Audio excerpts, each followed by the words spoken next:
nous allons continuer cette grande leçon, ce grand chapitre sur l'arithmétique. Nous en sommes maintenant au paragraphe 9, chapitre 1, page 10, qui s'appelle le plus petit commun multiple, PPCM. PPCM. Premièrement, définition. On raisonne dans l'ensemble des entiers naturels ou dans l'ensemble des entiers relatifs. Le PPCM de A et B, c'est le plus petit entier positif qui est divisible par A et B. C'est-à-dire, vous voyez, il doit être multiple de A et aussi multiple de B. Donc, réciproque, il doit être divisible par A et par B. Des exemples très faciles. 12 égale 3 fois 4. 3 divise 12, 4 divise 12. 15 égale 3 fois 5. 3 est un diviseur de 15, 5 diviseur de 15. Maintenant, le PGCD, on va en avoir besoin dans cette leçon. De 12 et 15, c'est le plus grand diviseur commun à 12 et 15, c'est-à-dire 3. D'accord. Alors, tout multiple de 12 doit posséder les facteurs 3 et 4. Tout multiple de 15 doit posséder les facteurs 3 et 5. Et maintenant, on cherche un multiple de 15 et 12, mais qui soit le plus petit. Donc, regardez bien, comment va-t-on le trouver? Alors, le plus petit commun multiple de 15 et 12, c'est quand même un multiple de 15. Donc, il doit posséder les facteurs 5 et 3. Mais ce nombre doit aussi être multiple de 12. Donc, il doit posséder les facteurs 3 et 4. Et comme on veut que ce soit le plus petit, ce n'est pas la peine de répéter 2 fois, voyez, le facteur 3. Pourquoi? Regardez ici, en prenant 5 fois 3 fois 4, nous avons 5 fois 3 qui vaut 15 et 3 fois 4 qui vaut 12. Donc, dans ce nombre que l'on va calculer, 15, ça fait 60. Vous voyez que dans ce nombre, il y a les facteurs 5 et 3 du nombre 15. Donc 60 est multiple de 15. Mais il y a aussi les facteurs 3 et 4. 3 fois 4, 12. Donc 60 est bien multiple de 12. Donc comment trouver le plus petit? Eh bien, on ne répète pas plusieurs fois les diviseurs qui sont communs. C'est-à-dire, vous voyez, ici, c'était 3. Ce 3, on ne l'a pas répété 2 fois pour calculer le plus petit commun multiple. Donc, le plus petit commun multiple de deux nombres A et B doit posséder les facteurs de A et B.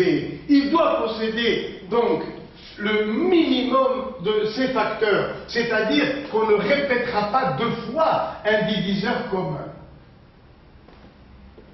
Cas général, détermination du PPCM de A et B. Bien, on détermine d'abord le PGCD de A et B, que j'appelle delta. Delta égale PGCD de A et B. C'est-à-dire que A égale delta A', B égale delta B', avec A' et B' premiers entre eux. Pourquoi sont-ils premiers entre eux? Parce qu'il n'y a pas d'autres diviseurs communs à A' et B', puisque tous les diviseurs de A et B sont dans delta. Donc dans A' et B', il n'y a plus d'autres diviseurs communs à A et B. Alors, maintenant, on cherche le plus petit commun multiple de A et B.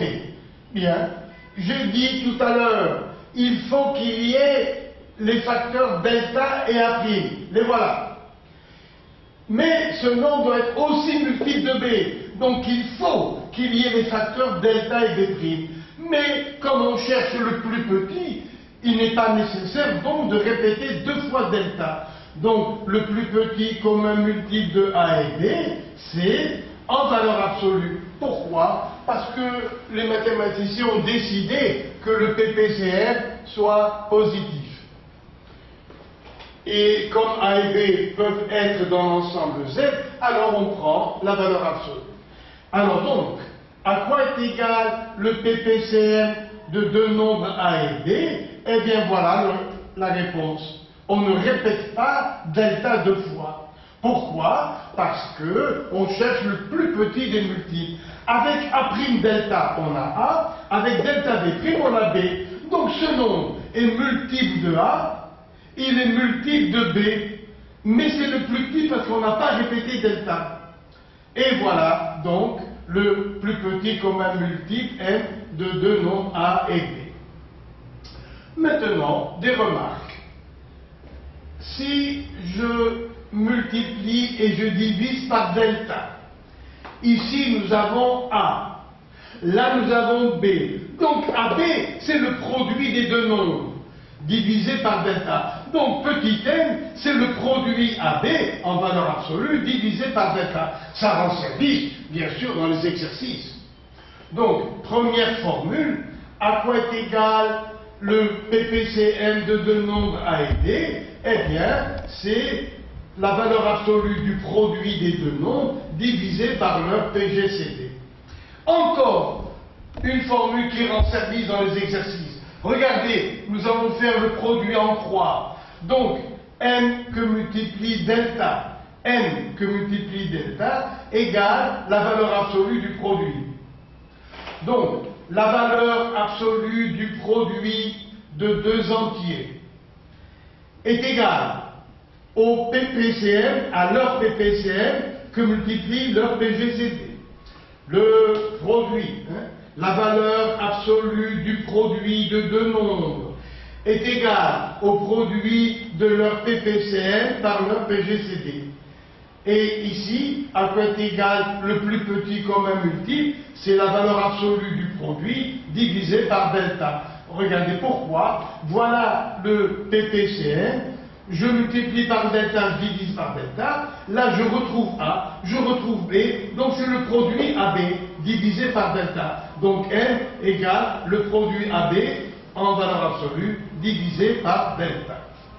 Et on peut aussi se servir dans un exercice du produit en croix, c'est-à-dire M delta égale AB.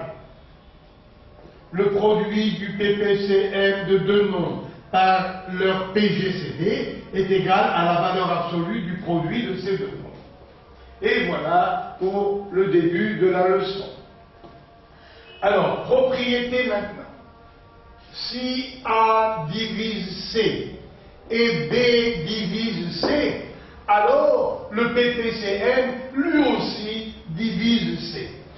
Attention, très souvent on est enclin à faire la faute suivante. Regardez, 6 est un diviseur de 36 et 9 est un diviseur de 36.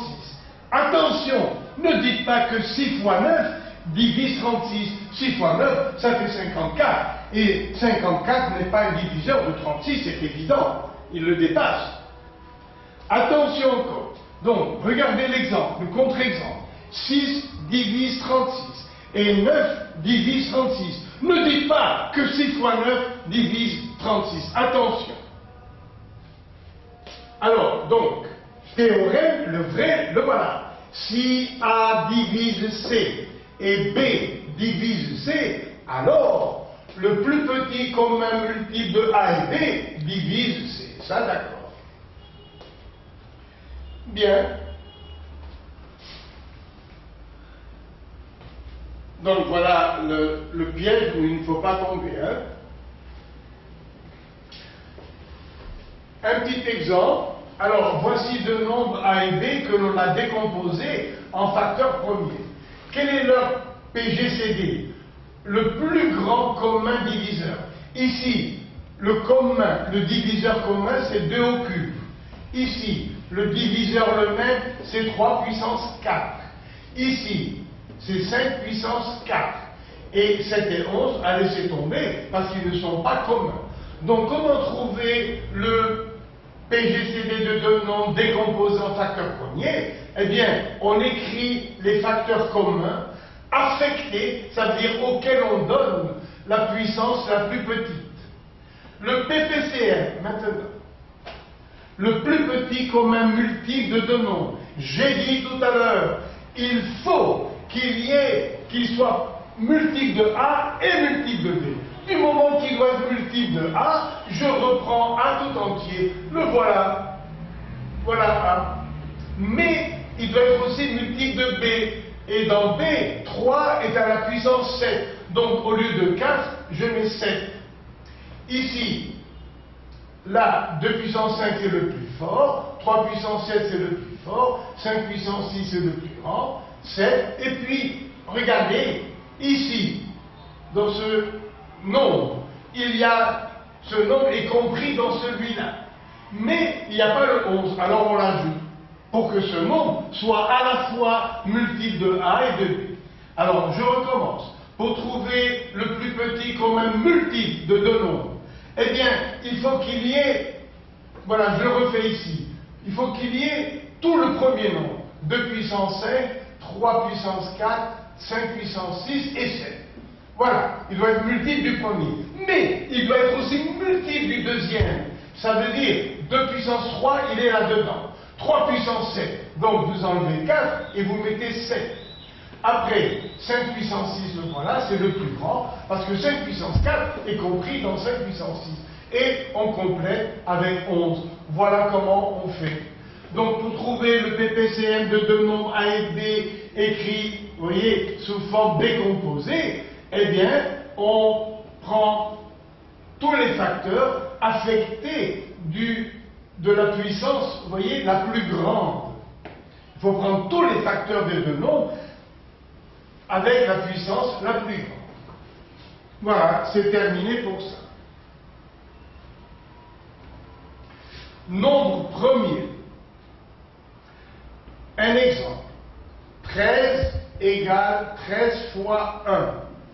7 égale 7 fois 1. Donc, on appelle nombre premier un nombre qui n'est divisible que par lui-même et l'unité. C'est tout. Alors, un nombre premier P est un entier plus grand ou égal à 2. Pourquoi? Parce que 1, lui aussi, c'est 1 que multiplie 1. Mais les mathématiciens ne veulent pas prendre 1 pour la raison qui est ici, que l'on va voir tout à l'heure. Donc, un nombre premier commence à partir de 2. Je répète, 1 aussi est décomposé par 1 une fois 1.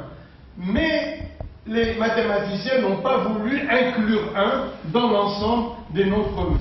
Alors, un nombre premier P est un entier plus grand ou égal à 2, dont les seuls diviseurs positifs sont, les diviseurs cette fois-ci, sont 1 et P. Attention, ici bien sûr il y a 1, mais en tant que diviseur. Exemple, 2 égale 1 fois 2, 3, 1 fois 3, 5, 1 fois 3, 1 fois 5, 7, 1 fois 7, 11 ne peut s'écrire que 1 fois 11, etc., etc. Alors, propriété des nombres premiers. Tout nombre entier plus grand ou égal à 2 admet un diviseur qui est un nombre premier. Je reprends, tout nombre entier, attention, entier, pas premier, attention, tout nombre entier. Par exemple, 28, vous voyez, 54, 31, etc. Alors, tout nombre entier, plus grand ou égal à 2, admet un diviseur qui est, lui, un nombre premier. Démonstration. Voici l'ensemble des diviseurs d'un nombre n. Par exemple, vous voyez, 1 divisé par n, 2 divisé par n, 3, vous voyez, depuis 1 jusqu'à n, le dernier, parce qu'on peut dire que n divise n. Vous voyez, si vous prenez par exemple 12, vous voyez, 12, quels sont ces diviseurs? Alors, l'ensemble des diviseurs de 12, ce sera 1, 2, 3, 4, 6, et 12. Voilà les diviseurs. Ça commence à 1 et ça finit à 12 parce que 12 est un diviseur de 12, puisque 12 égale 1 fois 12. Voilà. Alors donc ici dans le cas général, voici l'ensemble des diviseurs d'un nombre. Et les diviseurs, on commence à les prendre plus grand que 2. Voilà. Le plus petit entier, k plus grand ou égal à 2. Tel que k divise n, comme ici pour 12.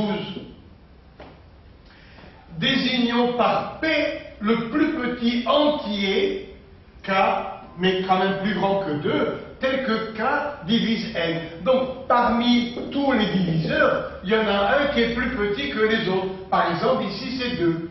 Donc, désignons par P le plus petit entier, K, plus grand ou égal à 2, tel que K divise N. Ici, par exemple, K égale 2. Bien. Montrons que P, vous voyez, le plus petit entier, qui soit diviseur de N. Alors, montrons que P est obligatoirement un nombre premier. Le plus petit des diviseurs d'un nombre entier est obligatoirement un nombre premier.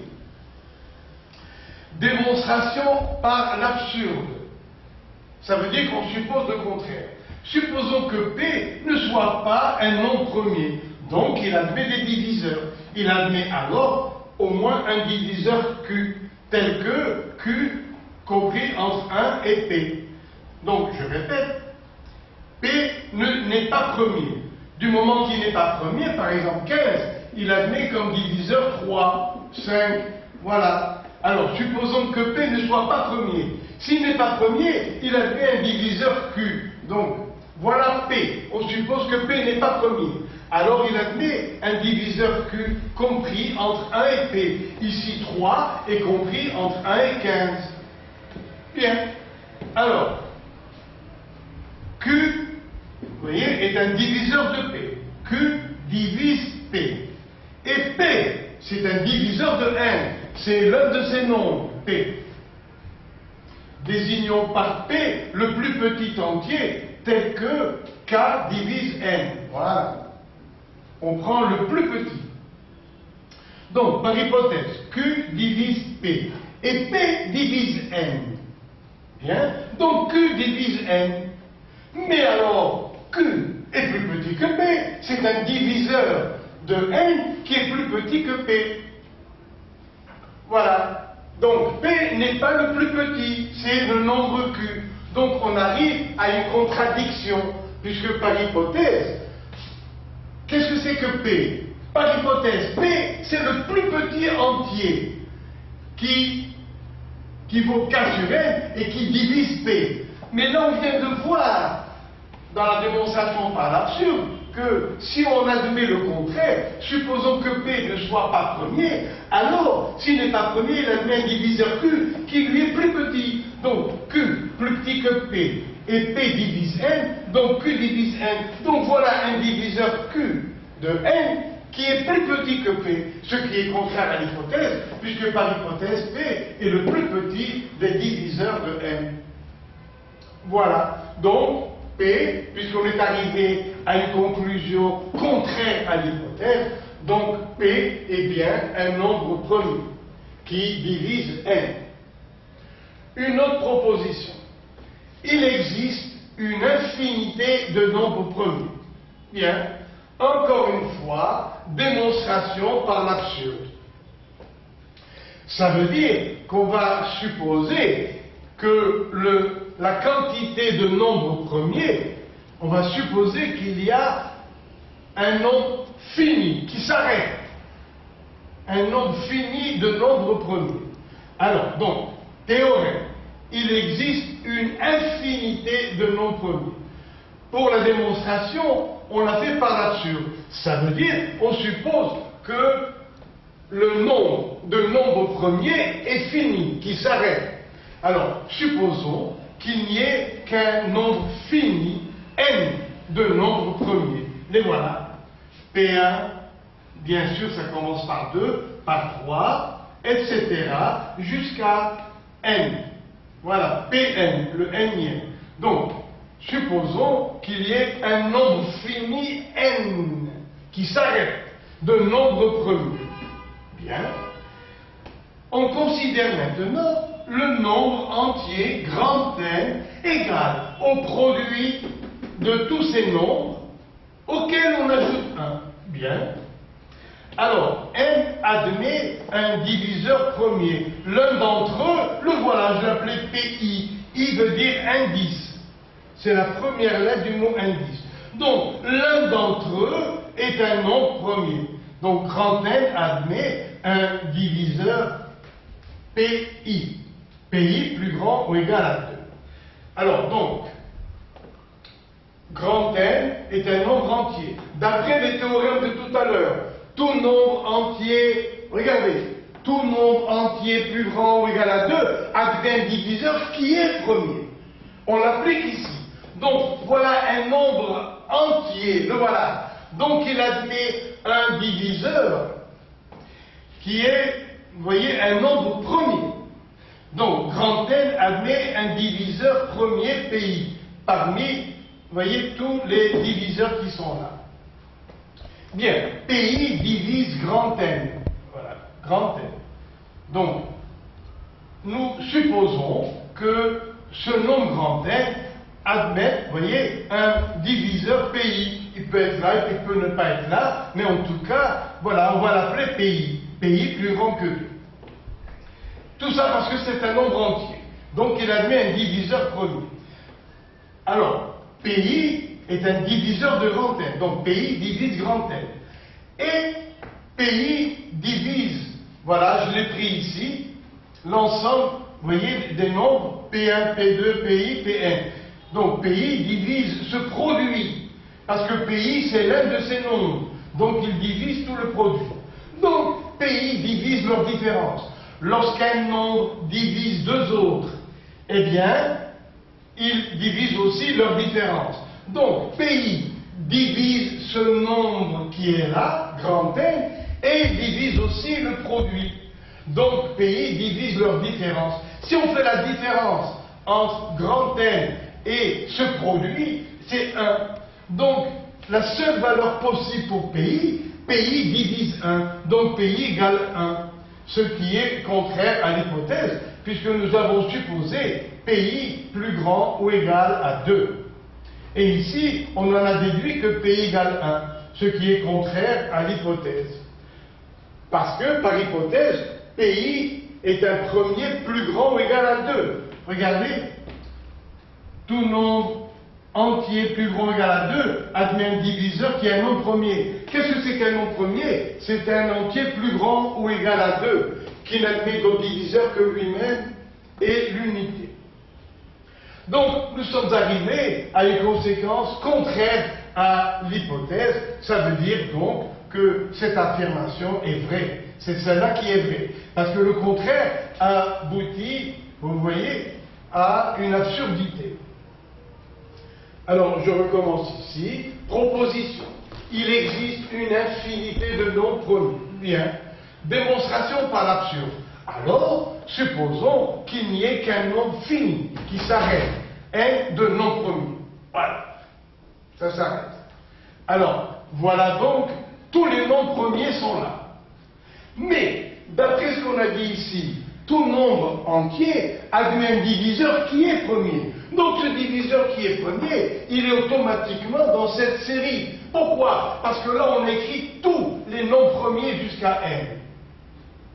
Donc, PI est un diviseur de ce nombre grand N. Mais, regardez ici ce produit. Dans ce produit de facteurs, chacun d'eux divise le produit, en particulier PI.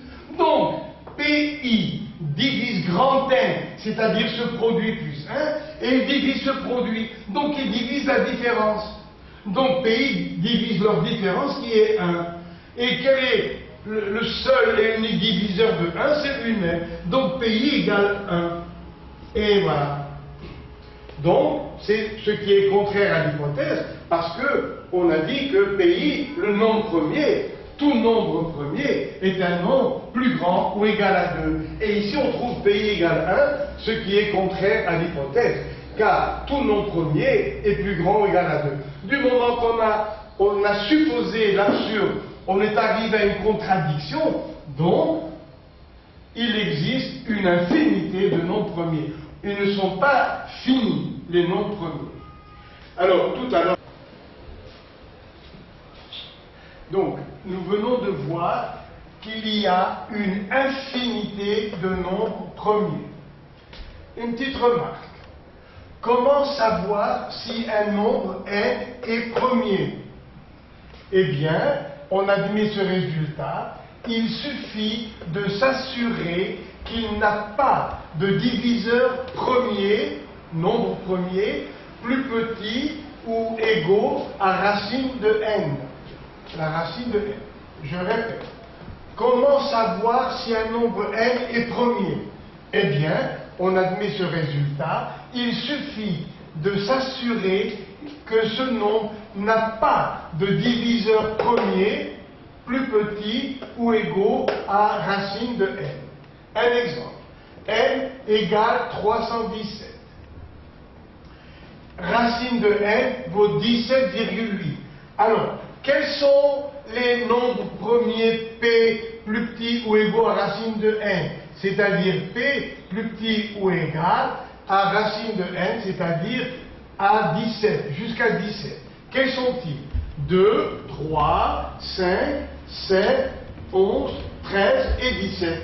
Et maintenant, à chaque fois que l'on a divisé 317 par 2, bien sûr, 317 est impair, donc 2 ne marche pas. Après, pour 3, on divise par 3. La division se fait avec un reste. Elle n'est pas exacte. Donc 3 ne divise pas 317. Il suffit de faire le contrôle. 5 non plus, 7 non plus, jusqu'à 17 non plus. Vous voyez, 17 n'est pas un diviseur de 317. Et, vous voyez, d'après ce qui est écrit ici, il faut vérifier jusqu'à racine de n.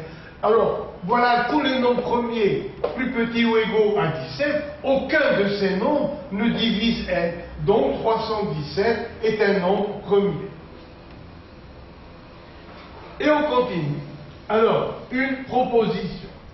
Soit P un nombre premier, c'est-à-dire, par exemple, pour 17 égale 1 fois 17. C'est un nombre qui n'admet de diviseur que l'unité et lui-même. Alors, soit P un nombre premier. Si P divise un produit AB, alors nous allons voir que, obligatoirement, P divise l'un des deux. P divise A ou bien P divise B. Mais, attention, P est un nombre premier. Alors, je répète, c'est comme un théorème. Si le nombre premier P divise le produit AB, alors on peut conclure que P divise A ou P divise B. Alors, démonstration. Si P ne divise pas A, attention, P est un nombre premier. Donc, s'il ne divise pas A, ça veut dire que P est un nombre premier avec A, qui n'a aucun diviseur commun avec A. P ne divise pas A. D'accord? Donc, P et A n'ont pas de diviseur commun, rien. Et P et A sont donc premiers entre eux. Et d'après le théorème de Gauss, P divise le produit AB. Si P ne divise pas A, alors il divise B. Et voilà. Donc c'est l'application du théorème de Gauss qui nous permet de conclure que P, si jamais il ne divise pas A lui-même entier, alors il divise B. Donc P, ici attention, n'oubliez pas que ceci est vrai à condition que P soit un nombre premier. Pourquoi? Parce que ça nous a permis de dire, si P, qui est premier, ne divise pas A, ça veut dire que P et A sont premiers entre eux. Et d'après le théorème de Gauss, si P divise un produit et que P est premier avec l'un des termes du produit, alors il divise l'autre nombre. Continuons. Un exercice à la page 13. Montrer que si P est premier, racine de P n'est pas un rationnel. Que veut dire rationnel? On appelle rationnel tout nombre qui peut s'écrire sous la forme A sur B, d'une fraction irréductible A sur B.